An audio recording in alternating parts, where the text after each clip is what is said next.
샬롬. 설교를 들으시는 모든 분들께 하나님의 은혜가 충만하게 임하시기를 기원합니다. 아멘. 두 번째 성경 통독 프로젝트 느헤미야입니다. 성경 통독을 돕기 위한 프로젝트 설교이니 설교를 들으시고 성경을 통독하는 은혜가 있기를 기대합니다. 아멘. 목차를 보겠습니다. 구성은 전과 같습니다. 화면을 참고하시기 바랍니다. 성경의 파노라마. 성경 개관과 성경의 분류는 화면을 참고하시기 바랍니다. 느헤미야 관련 주요 연대표를 보겠습니다. 바벨론 1차, 2차, 3차 침공이 있었습니다. 3차 침공 때 남유다가 멸망합니다. 마찬가지로 포로 귀환이 1차, 2차, 3차로 있었습니다. 2차 포로 귀환은 에스라가 주도하였고 3차 포로 귀환은 느헤미야가 주도해서 성벽을 재건합니다. 느헤미야 개관. 느헤미야 책의 제목은 제3차 포로 귀환과 예루살렘 성벽 재건의 주도자이며 본서의 주인공인 느헤미야의 이름을 반영한 느헤미야입니다. 히브리 원전과 70인역은 에스라서와 느헤미야서가 한 권으로 되어 있으나 라틴어 성경이 저자에 따라 에스라와 느헤미야로 구분하였고 한글 개역 성경도 이를 따르고 있습니다. 저자는 주인공 느헤미야의 1인칭 화법에서 볼 수 있듯이 예루살렘 성벽 재건을 주도한 바사 파견 유다 총독 느헤미야입니다. 기록 연대는 느헤미야의 말년인 BC 421년에서 400년경으로 추정됩니다. 수신자는 포로 귀환 시대의 이스라엘 공동체를 1차 독자로 합니다. 주요 내용은 포로 귀환 시대의 예루살렘 성벽 재건과 에스라와 느헤미야의 신앙 개혁을 중심으로 한 이스라엘의 회복과 선민 역사의 영속성입니다. 역사서 11번째 책 느헤미야 체크포인트. 제3차 포로 귀환은 제2차 포로 귀환이 이루어진 때로부터 약 14년이 지난 BC 444년 느헤미야의 주도로 이루어졌습니다. 이때 얼마나 되는 사람이 귀환하였는지는 분명하지 않습니다. 느헤미야는 예루살렘 성벽 재건이라는 사명을 띠고 귀환하였습니다. 느헤미야는 귀환할 당시까지 바사 제국 제5대 왕인 아닥사스다의 술 맡은 관원으로 봉직하고 있었습니다. 고대 근동 사회에서 왕의 술 맡은 관원은 왕의 측근 중에 측근입니다.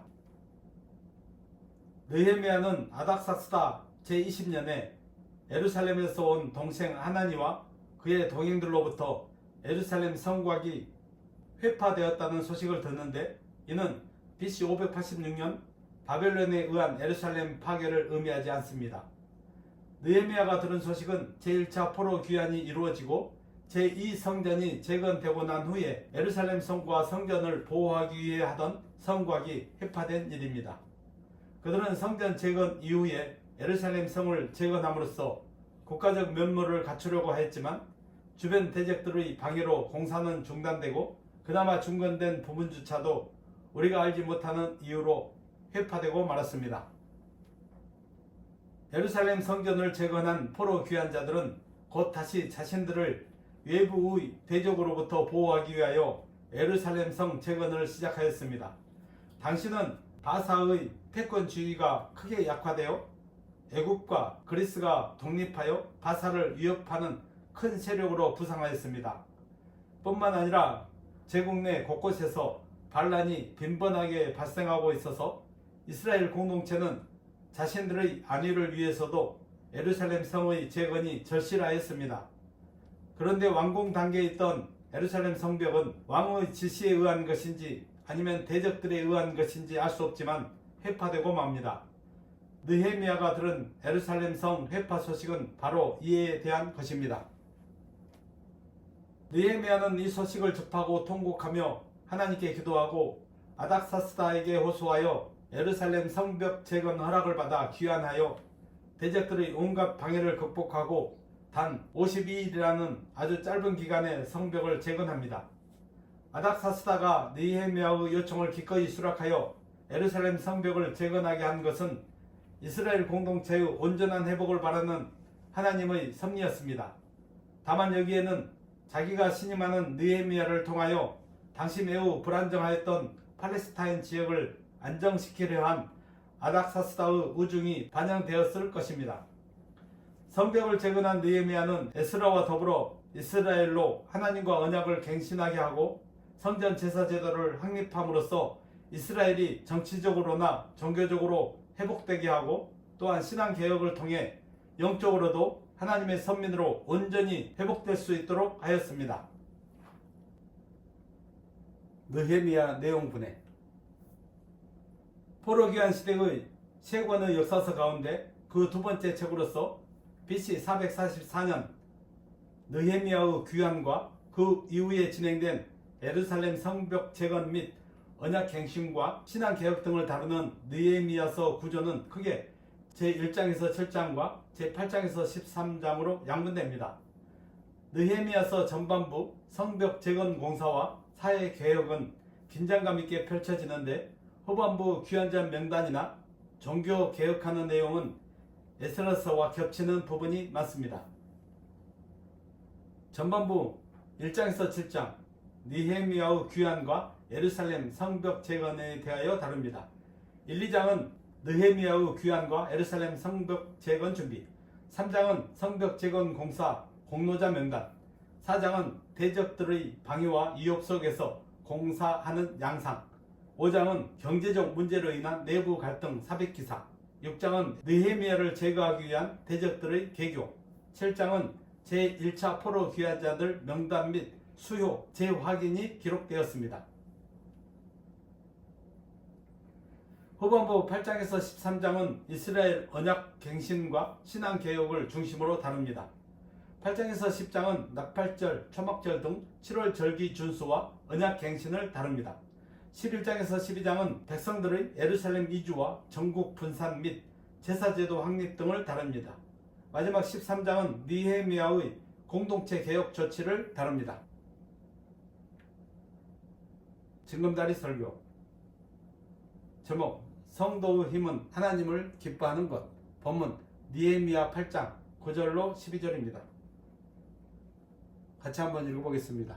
백성이 율법의 말씀을 듣고 다 오는지라.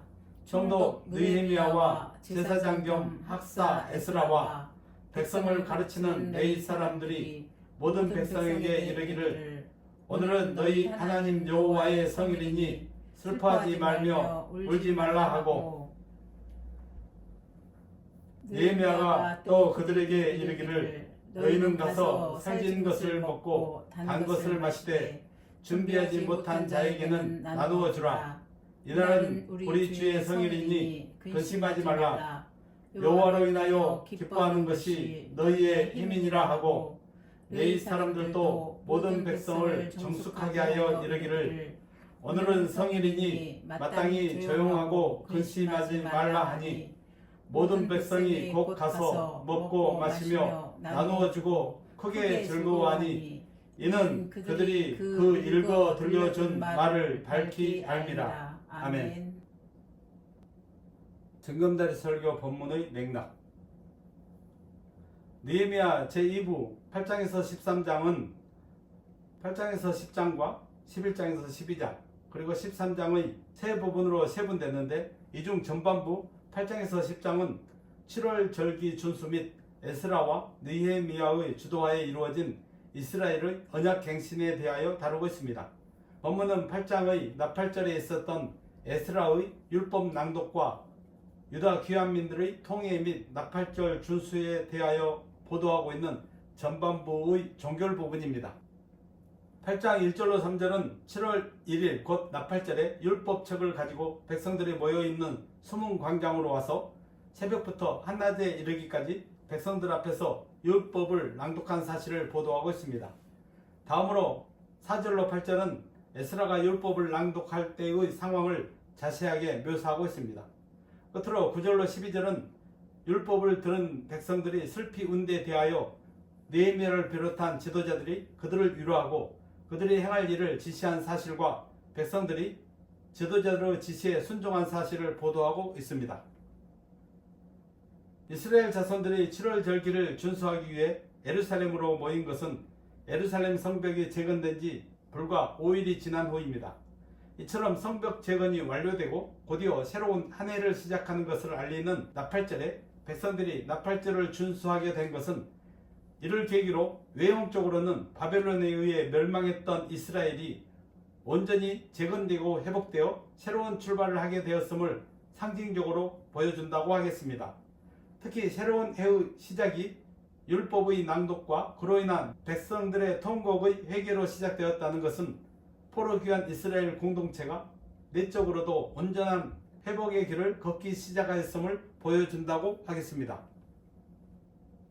본문을 보면 에스라서 말미에서 이방인의 통혼 문제를 해결하는 등 이스라엘의 개혁을 주도하였으면서도 성벽 재건 과정에서 일절 언급되지 않았던 에스라가 갑자기 등장하여 백성들 앞에서 율법을 낭독하는 등 느헤미야와 함께 포로기 후대 이스라엘은 개혁의 주체로 다시 부각되고 있음을 볼 수 있습니다.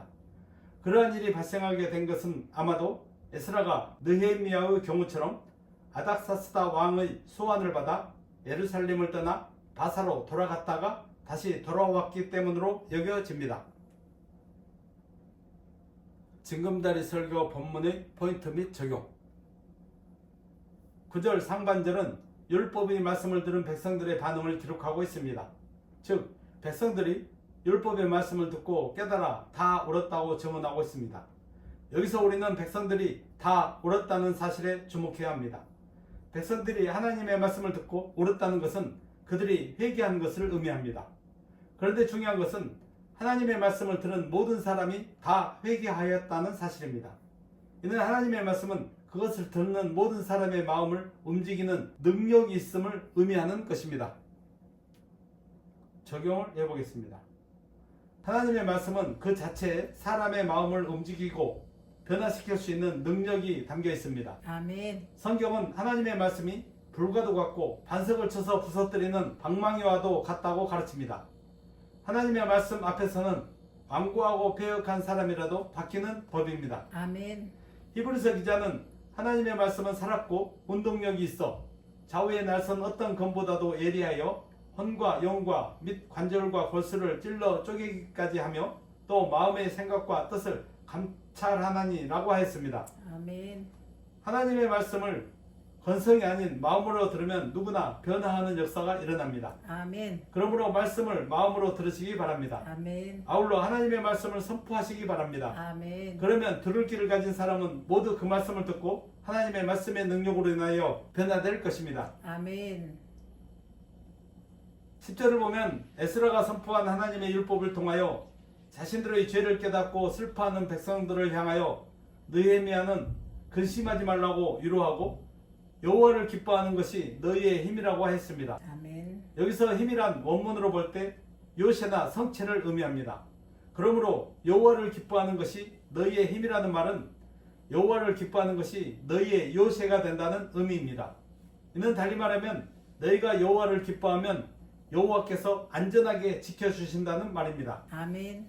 느헤미야는 자기 죄를 슬퍼하며 회개하는 백성들을 향하여 너희가 여호와를 기뻐하면 너희를 보호하실 것이다 라고 말함으로써 위로하고 돌아가 축제를 벌이도록 권면한 것입니다. 아멘. 적용을 해보겠습니다. 여호와를 기뻐한다는 것은 우선은 하나님을 사랑하는 것을 의미한다고 할 수 있습니다. 우리가 누구를 사랑한다는 것은 그를 기뻐한다는 의미입니다. 상대방을 기뻐하지 않으면서도 사랑할 수는 없습니다. 아멘. 또 하나님을 기뻐한다는 것은 그분의 말씀에 순종하는 것을 말합니다. 아멘. 하나님을 기뻐하는 자는 자연스럽게 그분의 말씀에 순종하게 되어 있습니다. 아멘. 또 하나님을 기뻐한다는 것은 하나님을 위하여 일하는 것을 기뻐한다는 말입니다. 아멘. 바울은 엄청난 고난을 받으면서도 복음 전도 사역을 쉬지 않았는데 이는 그가 그 일을 기뻐하였기 때문입니다. 하나님께서는 이렇게 하나님을 사랑하고 하나님의 말씀에 순종하며 하나님을 위하여 헌신적으로 일하는 자를 보호하셔서 안전하게 지켜주십니다. 아멘. 그러므로 성도 여러분들은 이 험한 세상에서 안전을 보장받기를 원하시면 하나님을 기뻐하시기 바랍니다. 아멘. 10절을 보면 느헤미야가 백성들에게 근심하지 말라고 하면서 여호와를 기뻐하는 것이 너희의 힘이라는 권고를 합니다. 이것은 하나님과 이스라엘의 관계를 염두에 둘 때 다음과 같이 생각해 볼 수 있습니다. 이스라엘은 이방인과 달리 하나님께서 택하신 사람들이었으므로 현재의 상황이 아무리 힘들고 또 지은 죄가 많을지라도 소망이 있으므로 기뻐할 수 있다는 것입니다. 하나님은 하나님이 한번 택한 백성에 대해서는 어떠한 경우에도 버리시는 법이 없습니다. 아멘. 하나님은 비록 택한 백성이 그릇 행할지라도 그를 징계할지언정 영원히 버리지는 않습니다. 아멘. 그것은 하나님의 신실하심이 보증합니다. 아멘. 적용을 해보겠습니다. 성경이 우리에게 항상 기뻐하라고 하는 것은 우리에게 항상 기뻐할 수 있는 힘이 있기 때문입니다. 성도들에게는 세상 사람들이 알지 못하는 놀라운 능력이 있습니다. 아멘. 그것은 바로 하나님이 우리를 버리지 않으신다는 사실입니다. 아멘. 그리고 성도는 그 사실로 항상 기뻐할 수 있습니다. 아멘. 하나님은 우리가 어떤 형편 가운데 있든지 여전히 우리를 사랑하시며 우리와 맺은 언약을 기억하십니다. 아멘. 그러기에 우리는 하나님이 우리를 영원히 버리지 않으신다는 사실로 인하여 아무리 극한 절망 가운데 처하여도 소망을 잃지 않고 용기를 가질 수 있습니다. 아멘. 정녕 하나님이 우리를 영원히 버리지 않는다는 것, 그 사실은 성도들에게 있어 진정한 힘이 된다는 사실을 믿으시고 하나님을 기뻐하시기 바랍니다. 아멘. 12절에 보면 느헤미야와 레위인들의 권고를 받은 백성들이 곧 가서 그대로 행하여 먹고 마시고 나누어 주고 함께 크게 즐거워한 사실이 나옵니다. 성경은 백성들이 이와 같이 할 수 있었던 이유에 대하여 그들이 그 읽어서 들려준 말씀을 밝히 알았기 때문이라고 했습니다. 즉 백성들은 율법이 말씀하는 바의 진정한 의미를 깨달아 알았으므로 느헤미야의 권고를 듣고 그대로 행할 수 있었던 것입니다. 그들이 만일 율법의 진정한 의미를 깨닫지 못하였다면 그들은 단순히 율법을 거슬러 행한 사실만 가지고 괴로워하여 스스로 마음의 정죄를 받고 결코 즐거움의 절기를 지킬 수 없었을 것입니다. 적용을 해보겠습니다. 인생이든 신앙이든 깨닫는 것은 성숙에 이르는 길인 것이 분명합니다. 신앙생활을 오래 한 사람이라고 성숙한 성도가 되는 것이 아닙니다. 영적 성숙의 잣대는 하나님의 말씀을 깨달아 아는 정도입니다. 말씀을 잘 가르치는 목회자 밑에서 인격과 능력을 겸비한 성도들이 나옵니다. 영적으로 성숙한 성도를 만드는 길은 말씀 교육입니다. 따라서 교회는 최선의 교육 프로그램을 만들어서 성도들을 훈련해야 하고 성도들은 이에 적극적으로 참여해야 합니다. 아멘. 하나님께서 교회의 지도자들을 세우신 목적 중에 하나도 성도들을 말씀으로 가르쳐 영적으로 성숙하게 하기 위한 것입니다. 아멘. 예루살렘 초대교회도 사도들이 성도들을 잘 가르쳐 그들로 구원의 복음을 깨닫게 하였기에 이상적인 그리스도 공동체를 이룰 수 있었고 폭발적인 부흥이 일어났습니다. 아멘. 그러므로 목사는 무엇보다 성도들을 가르쳐 영적으로 성숙하게 해야 합니다. 아멘. 그리고 성도들 각자는 그러한 목사의 가르침을 잘 받아 말씀을 깨닫고 영적으로 성숙한 자가 되어야 합니다. 아멘. 느헤미야 교훈. 느헤미야는 바사의 고관으로 있으면서도 그의 궁극적 관심은 늘 하나님의 선민 공동체인 이스라엘에 가 있었습니다. 그는 아닥사스다 왕의 술 관원으로 일하다가 예루살렘 성벽이 무너지고 중단된 소식을 듣고 금식하며 기도하고 왕의 허락을 받아 예루살렘으로 가서 성벽을 중건하기를 소원하였습니다. 느헤미야는 바사의 왕궁에서 일신의 영화만을 구하지 않고 민족의 회복과 고국 이스라엘의 재건을 위하여 자신을 헌신하기로 한 것입니다. 이러한 그의 희생은 하나님의 택한 백성을 위하여 하늘 영광을 버리고 종의 형체를 가져 사람과 같이 되시고 십자가에 달려 죽기까지 한 예수 그리스도의 희생을 예표합니다. 아멘. 결국 그는 아닥사스다 왕의 재가를 얻어 예루살렘에 귀환하여 대적들의 온갖 방해를 극복하고 예루살렘 성을 중건함으로써 이스라엘로 국가의 면모를 갖추게 하였습니다. 이와 같이 성도들은 하나님 나라의 건설과 하나님의 택한 백성의 회복과 구원을 위하여 자기를 부인하고 희생할 수 있어야 함을 교훈해 줍니다. 아멘. 느헤미야는 예루살렘 성의 회파 소식을 듣고 하나님께 기도한 후에 아닥사스다 왕에게 자신을 예루살렘으로 보내어 예루살렘 성을 중건할 수 있게 하여 달라고 간청하였습니다. 일찍이 예루살렘 성의 중건을 중단시킨 바 있는 아닥사스다는 느헤미야의 간청을 듣고 기꺼이 수락하였습니다. 이는 좀처럼 납득하기 어려운 일입니다. 이에 대하여 느헤미야는 하나님의 선한 손이 나를 도우셨다고 고백하고 있습니다. 예루살렘 성 중건을 허락한 것은 아닥사스다였지만 그 배후에는 세상의 주관자 되시는 하나님의 섭리의 손길이 있었던 것입니다. 아멘. 우리가 이러한 하나님을 깊이 신뢰하며 그분의 뜻을 받드는 삶을 산다면 우리는 늘 형통한 삶을 사는 것은 물론 하나님 나라를 확장하는 귀한 도구로 사용될 것임을 교훈해 줍니다. 아멘. 느헤미야가 유대의 총독으로 부임한 지 12년이 경과되었을 때 이스라엘 공동체는 심각한 내부적 갈등을 겪게 되었습니다. 그러한 갈등은 부유한 자들이 가난한 자들을 돌아보지 않은 데서 비롯되었습니다. 즉 가난한 자들이 극심한 식량난과 과중한 세금으로 허덕일 때 부유한 자들은 가난한 자에게 곡식과 돈을 빌려주면서 이자를 받는가 하면 이자를 갚지 못하면 땅을 빼앗고 심지어는 가난한 자의 자녀를 종으로 삼았다는 것입니다. 느헤미야는 부자들의 이러한 행태를 강력히 책망하고 백성들을 위한 자신의 희생과 지도자로서의 청렴함을 강조하여 가난한 자들에게 자비를 베풀도록 호소하였습니다. 그런데 오늘날에 어떤 지도자가 느헤미야처럼 자기를 본받도록 촉구할 수 있겠습니까? 그러나 적어도 하나님의 교회를 지도하는 영적 지도자들은 다 느헤미야와 같이 나를 본받으라고 외칠 수 있어야 할 것을 교훈해 줍니다. 아멘. 이스라엘 자손들은 에스라와 느헤미야 주도로 언약을 갱신한 지 불과 10여 년이 지나 느헤미야가 잠시 예루살렘을 떠나 바사로 돌아간 사이 다시 영적으로 침체되어 각종 죄를 범하였습니다. 특히 범죄자들 가운데는 이스라엘의 영적인 문제를 책임져야 할 대제사장도 포함되어 있었습니다. 이것은 인간이 얼마나 죄에 대해 연약한 존재인가를 잘 증거하여 줍니다. 실로 우리 인간은 아무리 하나님의 말씀에 따라 살기로 철저히 맹세했다 하더라도 조금만 죄에 대하여 방심하면 금세 죄에 물들고 맙니다. 그러므로 성도는 항상 영적으로 깨어서 죄를 경계하지 않으면 안 된다는 것을 교훈해 줍니다. 아멘. 에필로그